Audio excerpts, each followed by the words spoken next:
बेहतरीन audio systems की बात हो तो दुनिया भर में बोस के आगे शायद ही कोई और ब्रांड टिक पाए। छोटा साइज लेकिन जबरदस्त आउटपुट। बोस के होम थिएटर सिस्टम्स, हेडफोन्स और स्पीकर्स अपनी इसी खूबी की वजह से खास तौर से जाने जाते हैं। बोस कॉरपोरेशन के संस्थापक और अध्यक्ष हैं भारतीय अमेरिकी अमर Bose.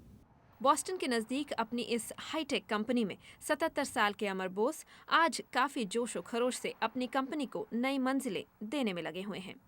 A great pleasure to push toward the unknown and see if you can go beyond the borders of what we know now.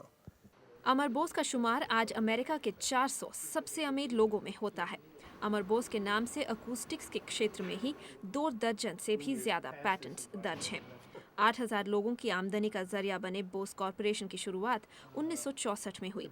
इनकी कंपनी में काम और कामयाबी का एक ही पैमाना है, मेहनत और सिर्फ मेहनत, जो उम्र की बंदिशों से भी परे है।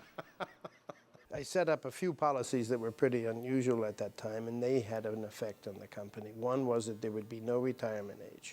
The only 2 conditions, if you want to work and if you can work. That was policy 1964. That was almost unheard of at that time. 42 साल बाद $1.5 की बोस कंपनी आज भी निजी कंपनी के तौर पर चलाई जा रही है। मुनाफे का एक बड़ा हिस्सा रिसर्च में लगाया जाता है। रिसर्च के अलावा अमर बोस खास ध्यान देते हैं शिक्षा पर भी। बॉस्टन के प्रतिष्ठित मैसाचुसेट्स इंस्टीट्यूट ऑफ टेक्नोलॉजी में इंजीनियरिंग में पीएचडी हासिल करने के बाद अमर बोस ने यहाँ दुनिया के कई जाने माने छात्रों को 45 साल तक पढ़ाया। I worked very hard. I had 35 teachers under me, and I had chosen the best. I was given the freedom to choose from the entire faculty and did the teaching in a very different way. अमर बोस बतौर professor इतने मशहूर हुए कि MIT में उनके नाम का award भी रखा गया है। And he was really a marvelous lecturer in that not only could he cover a tremendous wealth of technical detail, but also surround that with anecdotes and stories that really let you see the big picture about engineering and how you should pursue ideas.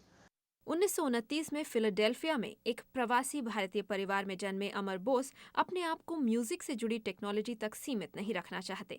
फिलहाल वो एक ऐसा suspension system बनाने में जुटे हुए हैं जो ऑटोमोबाइल इंडस्ट्री में एक नए दौर की शुरुआत करेगा। We got to a place where there's a dramatic improvement over anything that had existed before, and that it's ready to put in the first car. आजकल अमर बोस भले ही रिसर्च में ज्यादा समय बिता रहे हों, लेकिन फिर भी शिक्षा का महत्व उनके लिए कायम है। इसीलिए वो एक परोपकारी शिक्षण संस्था बना रहे हैं जो आगे चलकर बोस कॉरपोरेशन का काम भी देखा करेगी।